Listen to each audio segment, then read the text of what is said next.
नमस्कार, news for nation देख रहे हैं आप और मैं हूं शुभी आपके साथ। बिहार में अभी सत्ताधारी पार्टी जदयू और बीजेपी दोनों के बीच घमासान मचा हुआ है।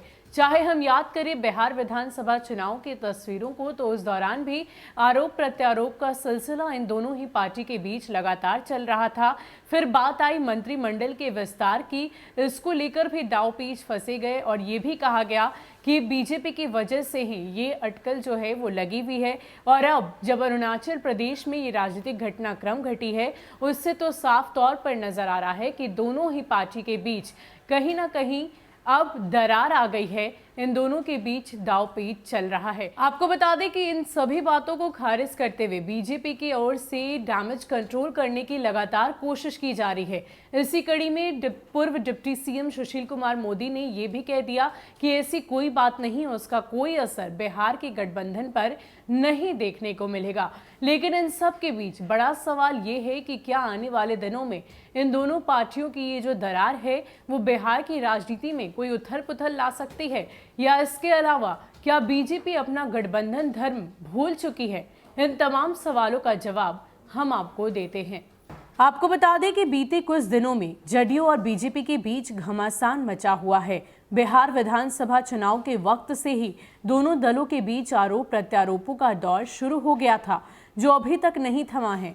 बिहार में नई सरकार के गठन के बाद से ही इसमें और करवाहट शुरू हो गई, जब मंत्रिमंडल बंटवारे को लेकर प्रदेश बीजेपी के कई नेताओं ने नीतीश कुमार पर हमला बोला था। इधर कुछ दिनों से तो स्थिति और बेकाबू हो गई है। इसी बीच राज्यसभा सांसद रामचंद्र प्रसाद सिंह को जदयू का राष्ट्रीय अध्यक्ष बनने के बाद से फिर से अफवाहों का बाजार गर्म हो गया है। अब जदयू भी बीजेपी से आर पार के मूड में है। हालांकि जदयू नेताओं का ये भी कहना है कि हमारा गठबंधन अटूट है और इस पर कोई असर नहीं होने वाला, लेकिन बीजेपी को भी गठबंधन धर्म का पालन करना चाहिए।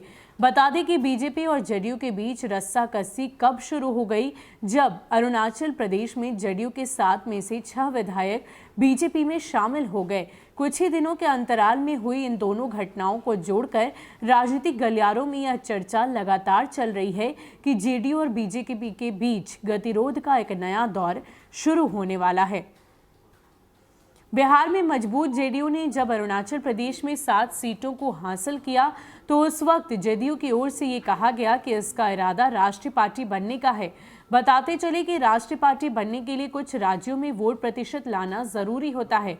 बिहार के बाद अरुणाचल प्रदेश में दूसरी सबसे बड़ी क्षेत्रीय पार्टी का दर्जा हासिल करने वाली जेडीयू का इरादा 3-4 और राज्यों में वोट प्रतिशत हासिल कर राष्ट्रीय पार्टी बनने का था। लेकिन हाल की घटना के बाद जेडीयू के राष्ट्रीय पार्टी का दर्जा हासिल होने में एक बड़ा झटका लगा है।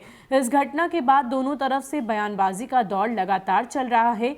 जेडीयू के शीर्ष नेतृत्व की ओर से इस मामले को बहुत तुल देने की कोशिश तो नहीं दिख रही, लेकिन अंदर ही अंदर पार्टी में इस बात को लेकर गुस्सा है। पार्टी नेताओं की बातों से यह लग रहा है कि जेडीयू ने इस मामले को काफी ज्यादा गंभीरता से लिया है। आपको बता दें कि मीडिया कर्मियों से बातचीत करने के दौरान प्रधान महासचिव केसी त्यागी ने ये कहा और स्वीकारा भी कि बीजेपी की ओर से जेडीयू के विधायकों को तोड़ने का काम गठबंधन धर्म के खिलाफ है। उनका कहना है कि अरुणाचल प्रदेश की घटना से पार्टी आहत है। अरुणाचल प्रदेश में भाजपा की सरकार है और जेडीयू वहां का मुख्य विपक्षी दल है।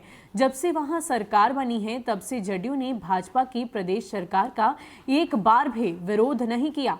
इसके बावजूद भाजपा ने हमारी पार्टी वहां तोड़ी। अब वहां की हालत ये हो गई है कि कोई भी पार्टी अपने पैर पर खड़ा होने लायक नहीं है। हमने हमेशा भाजपा का वहां साथ दिया, लेकिन इसके बावजूद अपने मित्र दल के विधायकों को तोड़ना निश्चित तौर पर गठबंधन धर्म के खिलाफ है और इस संबंध में हम अपना असंतोष जता चुके हैं। क्या इस घटना का असर भाजपा और जदयू के गठबंधन पर भी पड़ेगा? इस सवाल के जवाब में केसी त्यागी ने कहा कि हमारा गठबंधन मजबूत है, पुराना है। अटल जॉर्ज के दिनों के इस गठबंधन की बुनियाद मजबूत है। हमारे गठबंधन की उम्र लंबी होगी। इन सब के बीच अगर हम नीतीश कुमार की भूमिका की बात करें, तो नीतीश कुमार ने जब जदयू के राष्ट्रीय अध्यक्ष का पद छोड़ा, तो उस दिन भी यह बयान दिया कि वो मुख्यमंत्री नहीं बनना चाहते थे, बल्कि बीजेपी ने उनसे एनडीए का नेतृत्व करने के लिए कहा। बार बार ये बयान देकर नीतीश कुमार ये संकेत देना चाहते हैं कि उन्हें मुख्यमंत्री पद से कोई मोह नहीं है और भाजपा इस वजह से उनकी पार्टी पर अतिरिक्त दबाव नहीं बना सकती।